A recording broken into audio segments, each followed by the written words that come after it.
Hello प्यारे बच्चों, कैसे हो? उम्मीद है आप सभी अच्छे और अपनी पढ़ाई भी अच्छे से कर रहे हैं।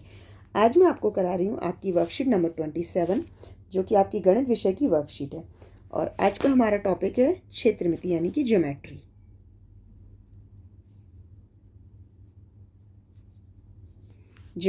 ओके। तो आज का जो हमारा क्षेत्रमिति का टॉपिक है उसमें आज हम कोई सवाल नहीं हल करेंगे, सिर्फ जो हमारे आसपास जो भी क्षेत्रमिति की यानी कि जो शेप्स हैं, जो आकृतियां हैं, उसके बारे में ही पढ़ेंगे।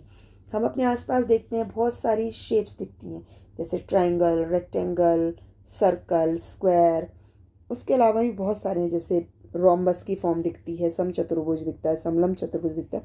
आज हम सिर्फ उनके बारे में ही बात करेंगे। और उनके बारे में हम क्या बात करेंगे, वो किस तरीके से बनाए जाते हैं, उनका आकार कैसा है, उनके गुणधर्म यानी कि वो उनकी क्वालिटीज़ क्या हैं, उनका परिमाप कैसे निकलता है और क्षेत्रफल कैसे निकलता है।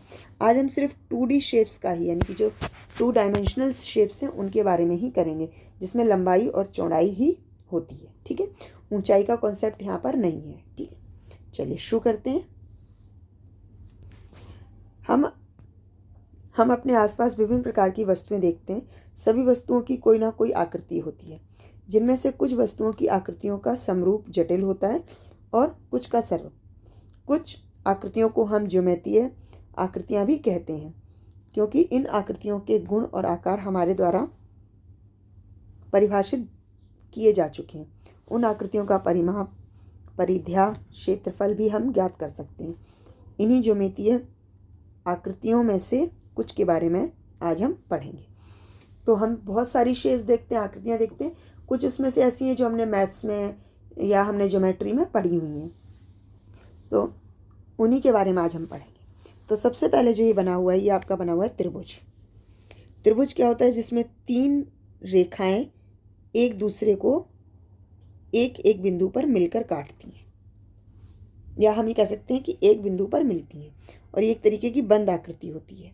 ठीक है, तो इसका नाम है, आकार का नाम है त्रिभुज। और 3 रेखाखंडों की बंद आकृति होती है, जो कि एक रेखाखंड, 2 और 3, ये बंद होते हैं, खुले हुए नहीं होते। तो इसका परिमाप कैसे निकालते हैं? परिमाप का मतलब है कि अगर मैं इन तीनों रेखाओं को खोल दूं, मेरे पास मान लीजिए मैंने इसे तार से बनाया है, धागे से बनाया, और मैं इसे खोल देती हूँ, तीनों रेखाओं को एक लंबी रेखा बनाने की कोशिश करती हूँ, तो ये लंबी रेखा कितनी लंबी होगी, ये होता है परिमाप। तो इसके लिए हम क्या करेंगे, ये मान लीजिए ए रेखा है, ये बी और ये सी है, तो हम इसमें a + b + c करेंगे, तो हमें एक लंबी सी रेखा निकल आएगी, इसका परिमाप है। ठीक है, अब क्षेत्रफल क्या है? क्षेत्रफल ये अंदर वाला हिस्सा। ठीक है, ये अंदर वाले हिस्से को कितना कवर किया है, तो ये कैसे निकालेंगे? ये होगा ½ b × h। b क्या होगी? हाइट, और h क्या होगा? बेस। देखिए b × h यानी कि 1/2 b × h।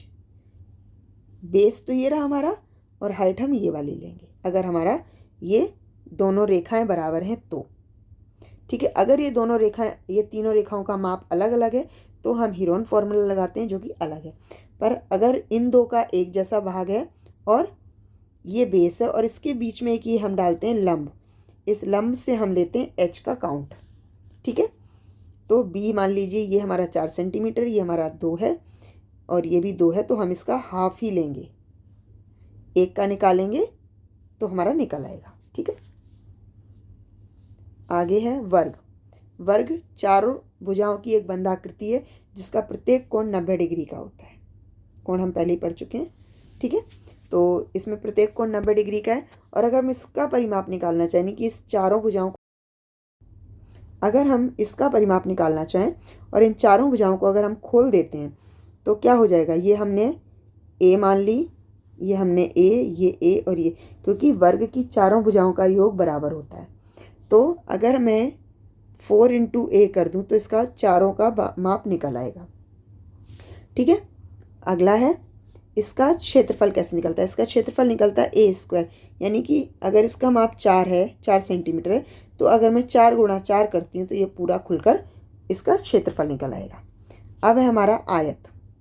आयत में क्या होता है कि आयत भी 4 भुजाओं की एक बंद आकृति है, पर इसमें आमने सामने की भुजाओं का योग जो होता है, या जो मेजरमेंट होती है, योग नहीं मेजरमेंट, लंबाई और चौड़ाई वो बराबर होती है। यानी कि ये दोनों एक बराबर होंगी, ये दोनों एक बराबर होंगी। तो आयत आमने सामने की बराबर भुजाएं और प्रत्येक कोण इसमें भी 90 डिग्री का ही होगा। तो इसका अगर हम परिमाप निकालना चाहें तो ये 2 होंगी, ये 2 होंगी, है ना। अगर मैं 2 करके L + B करूं, ये L है ये B है आपकी, या B है ये L है, ठीक है। आपका ये B और ये L है, तो इनको जोड़ दूंगी तो ये हमारा परिमाप निकल आएगा। और अगर इसका क्षेत्रफल निकालना चाहूँगी तो L × B, यानी कि लंबाई गुणा चौड़ाई। अगला है हमारा समानांतर चतुर्भुज। समानांतर चतुर्भुज का मतलब है कि ये रेखाएं जो हैं ये एक दूसरे के समानांतर होंगी, समानांतर होंगी लेकिन कभी मिलेंगी नहीं, ठीक है। आमने सामने की भुजाएं बराबर और समानांतर होती हैं। ये देखिए इसके समानांतर है, ये इसके समानांतर है। तो जब हम इसका परिमाप निकालेंगे तो हम निकालेंगे A + B या 2। देखिए मैं बताती हूँ, यहाँ पर A ये है, ये B है, ये भी 2 हैं, ये 2 हैं। तो हम सेम वही वाला फॉर्मूला लगाएंगे जो कि हमने आयत में लगाया था, A + B, A + B। तो इसका परिमाप निकल आएगा। और इसकी जो क्षेत्रफल है उसको निकालने के लिए हम इस पर एक ये हाइपोटेनस डालेंगे, यानी कि लंब डालेंगे। तो ये हो जाएगा आपका B × H, यानी कि इसका माप और इसके माप को जब हम गुणा कर देंगे तो समलंब चतुर्भुज का क्षेत्रफल निकल आएगा। आगे देखें, ये हमारा समचतुर्भुज, जिसे हम इंग्लिश में रोम्बस कहते हैं। समचतुर्भुज में क्या होता है कि आपका इस तरीके की शेप बनती है, 4 भुजाएं बराबर विकर्ण एक दूसरे को 90 डिग्री पर काटते हैं। इसमें ये चारों भुजाएं एक बराबर होंगी, ठीक है। आप ये कह सकते हैं कि अगर हम वर्ग को टेढ़ा कर दें तो हमारा समचतुर्भुज बन जाता है। इसमें ये अगर हम इसे बीच में से काटें और इसे बीच में से काटें तो ये 90 डिग्री के एंगल बनाते हैं, ठीक है। तो इसका परिमाप कैसे निकलेगा, 4A, यानी कि वही सेम चारों भुजाओं का योग। और इसका जो क्षेत्रफल है उसे निकालते हैं ½ D1 और D2, यानी कि D1 क्या होता है, D1 इसको कहते हैं डायगोनल को, यानी कि विकर्ण को डायगोनल कहा जाता है इंग्लिश में, इसलिए हमने D1 लिया। तो जब हम इसका क्षेत्रफल निकालते हैं तो 1/2 D1, यानी कि मान लीजिए D1 था और ये D2 था, × D2, डायगोनल 1 × डायगोनल 2, या विकर्ण 1 और विकर्ण 2। अगला देखते हैं समलंब चतुर्भुज। समलंब चतुर्भुज में होता है कि चारों भुजाएं अलग अलग होंगी, उनका कोई एक माप नहीं होगा। एक मिनट, इस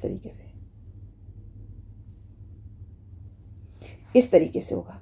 तो चारों भुजाएं अलग अलग होंगी और ये एक दूसरे के समानांतर होंगी। मतलब एक भुजा, ऊपर वाली भुजा आमने सामने की भुजा समानांतर होगी, ये वाली भुजा समानांतर हो, इस बात की कोई गारंटी नहीं है।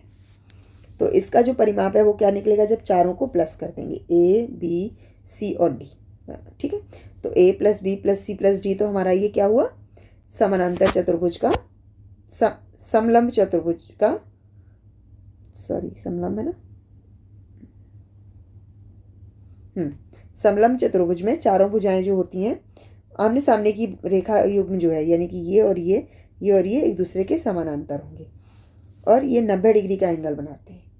तो इन चारों को जोड़कर हम परिमाप निकालेंगे और जब इसका क्षेत्रफल निकाला जाएगा तो इस फिगर में हमें इसे इक्वल करने के लिए एक लंब डालना पड़ेगा, जो कि हम यहाँ ऊपर वाली से नीचे वाली भुजा पर डालेंगे।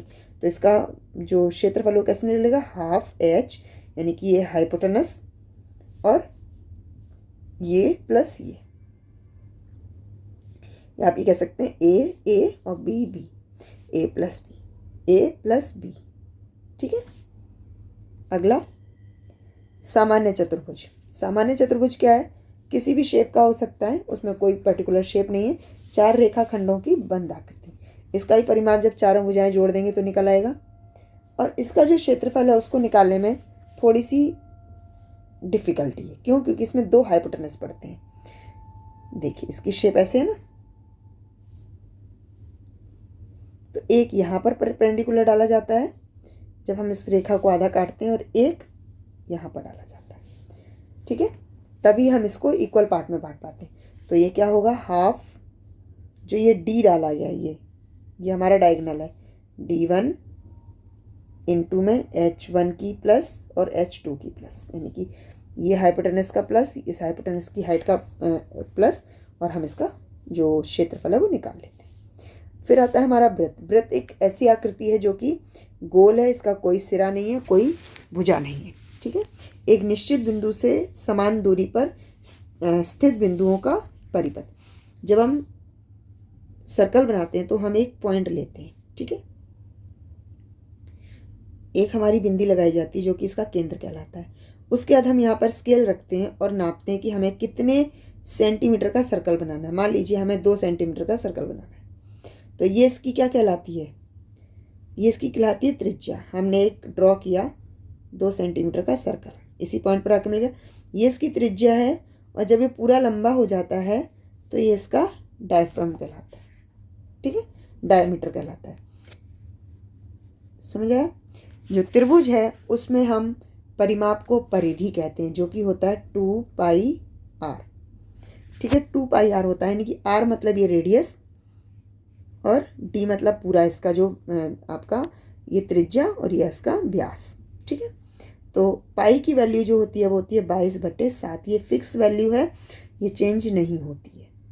तो परिधि जब निकालते हैं तो 2 गुणा 22/7, और जितनी रेडियस होगी, आर मतलब रेडियस, मान लीजिए 7 सेंटीमीटर की है, तो कटने के बाद इसका परिमाप आ जाता है या परिधि आ जाती है 44 सेंटीमीटर, ठीक है। और इसका जो क्षेत्रफल है वो निकालते हैं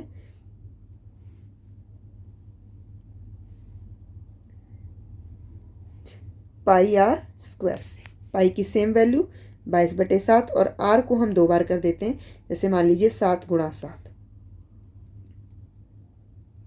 7 गुणा 7, तो इस तरीके से हमारी इसका क्षेत्रफल निकल आता है। तो ये हमने पढ़ी है 2D शेप्स, यानी कि 2 डायमेंशनल शेप्स की परिमाप, परिधि और क्षेत्रफल के बारे में।